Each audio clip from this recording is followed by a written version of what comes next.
Salam sejahtera dan selamat datang ke channel Rakan Grab Official.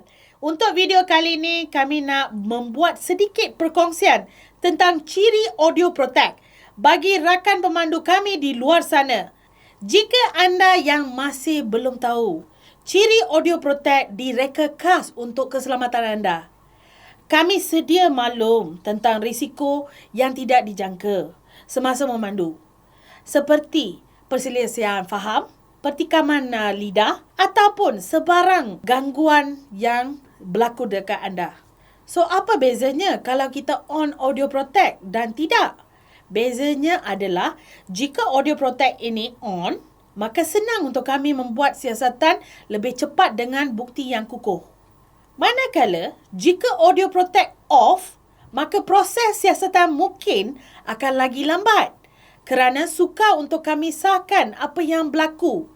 Dengan itu, Audio Protect ini adalah untuk memberi perlindungan tambahan kepada anda semasa dalam pemanduan. Tapi ingat, jika berlaku sebarang insiden, anda masih perlu hantar tiket laporan melalui aplikasi pemandu untuk proses dokumentasi dan juga sebagai bahan bukti. Itu saja kami nak share untuk video kali ini. Jangan lupa like, share and subscribe channel kami Rakan Grab Official untuk mendapatkan info terkini dari Grab. Saya Shana, harap perkongsian tadi memberi manfaat kepada anda semua.